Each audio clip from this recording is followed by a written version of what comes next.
We have, what's your name? Jay. Jay. So basically, what can you say about Castro? The ups and downs of Castro? The ups would be that it's the pinnacle of the gay scene. Dive bars, dive clubs. I guess what would be considered a few high-end clubs, but not many. But it's the gay mothership. And the downside would be the constant puking on people's doorsteps and pissing on cars and panhandling on the corners and just the blatant homelessness. But that's kind of the whole city. So what's the deal with Castro? I noticed there's a lot of homeless people here. What's going on? Is it the gay homeless youth, or is it just practically just all homeless? No, I've never actually seen a gay homeless person. I think they come to the neighborhood specifically because maybe they think we're nicer, so we would give them more money. But I've actually seen a homeless person turn away food because they were a vegetarian and it was like a burger. And so it was just appalling because I mean, the person's starving and they're homeless and they need any help they can get, and they actually turn down food. So are you fresh from high school, or did you take the course in the past and now going back to school? Course in what? Are you fresh from high school? Or? Oh God, no. I'm older than I look.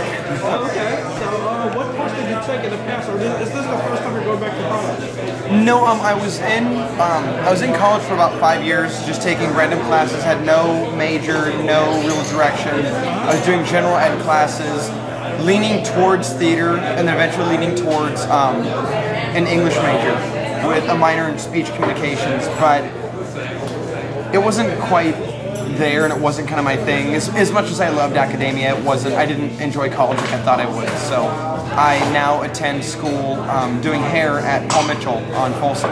Is it expensive?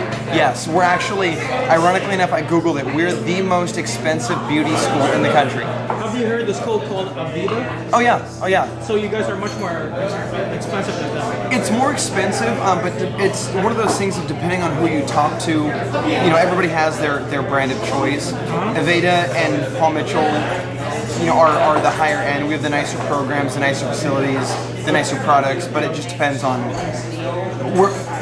I've seen it, and this isn't a disparaging remark about the school, but we're not the most sought after. We're just the most expensive. So between Castro and San Diego, and also San Jose, which gay scene do you prefer? I've never seen San Diego's. I was too young when we moved, but San Jose sucks. It's just a desolate wasteland of subculture and lack of openness, and just you don't even really see like an inviting gay community. Oh, so basically it's like... It's here. Okay. It's this or nothing. So this is like Amsterdam of Europe. Yes, exactly. That's why I said this is the gay mothership. Okay, what's your opinion about cropping? You know, it's such a hot button. When the right to vote was given to black people, it wasn't put up to the community. When the right to vote was given to women, it wasn't put up in front of the people. So I don't see why ours was. I don't see why the initiative was ever given even the chance to be turned down in court, because, you know, 50 years from now, we'll look back on this and we'll go, well, that was stupid. Why would you deny someone's rights? The same way we look at, you know, a black person voting. We have a president who's mixed race, and you look at it and you're like, of course we do, and it seems so commonplace, but you look at it now and you don't understand why it took so long to get there. That's how it always should have been.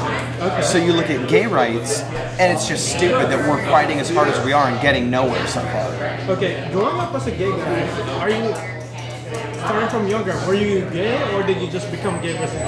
Oh no, God no, I've been gay since junior high, since the 6th grade. I knew I was gay, yeah. What is your opinion about the stereotypes of hetero people about the gay culture?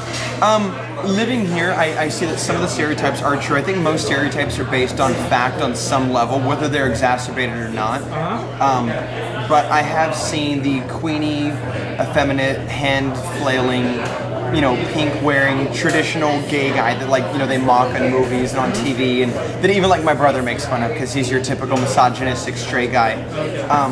But, you know, I think all stereotypes are based on some truth, but it's a generalization. I mean, I'm as gay as they come, and I have pink clothing, but I'm not, you know, decked out in my queer attire tonight, so.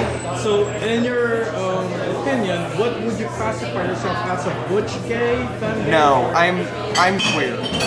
Yeah, I mean, I'm not butch by any means, but I'm not as effeminate as they come. I mean, I see nothing wrong with being on either end of the spectrum. I have an issue with gay guys who label themselves as like straight acting.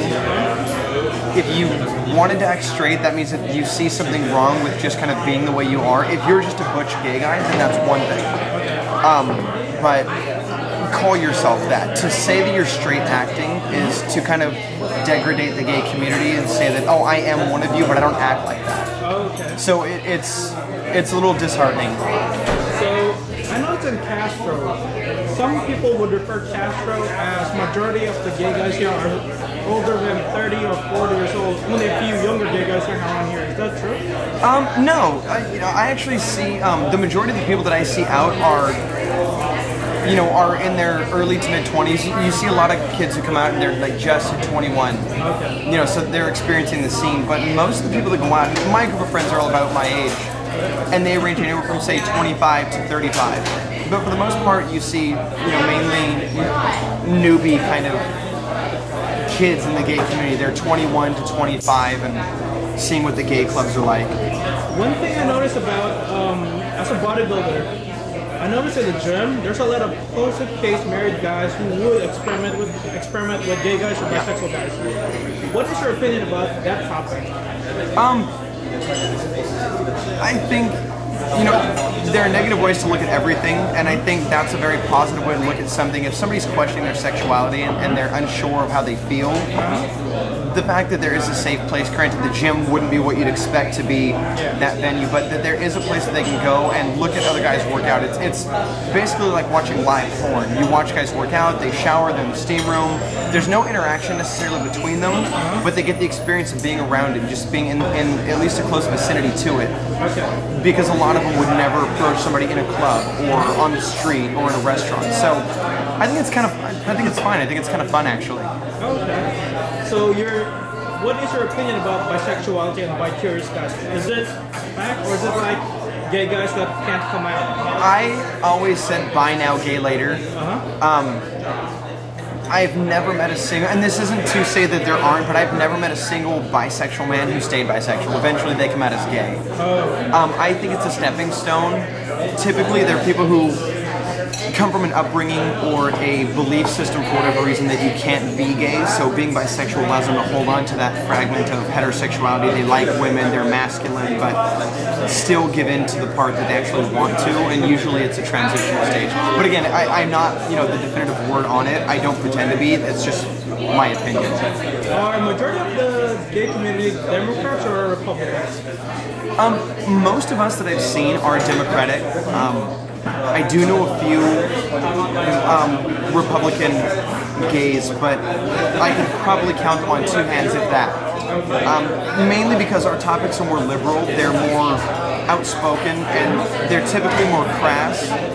With Prop 8 right now, one of the standpoints is they're going for what they're calling the ick factor. So they're trying to say that we shouldn't have rights to marry because of the way that we have sex. And they graphically go into, from what I understand, into the way that gay men have sex and how it has the ick factor, about how it's dirty, it's disgusting, and it's immoral. And they're using that, and for us, anal sex isn't an ick thing, it's a natural topic. So if you have topics like that throughout your regular life, you tend to be more of a liberal person. Things like that are more open, they're more understandable, and they're more easily expressed. Oh, okay. So, and your opinion about the gay dating scene, according to the Straight survey, that majority of the time, couples within the gay community don't last more than 1 year. My longest relationship was 2 years, and the majority of my friends who are in relationships are at about a year to year and a half. I do think there's an issue with relationships and monogamy, but I also know people who've been together. I know one couple's been together for 8 years. I know one that's been together for 11 years, and they're my age. I mean, these are guys that met their high school sweethearts literally in high school, and 11 years later, they're still dating. They're still seeing each other. They're still happy. So I think that stems from the thought that monogamy is a failed ideal for the gay community, but I mean, look at the divorce rate of heterosexual marriages. It's over 50%, but it's easier for them to point the finger at us. Okay.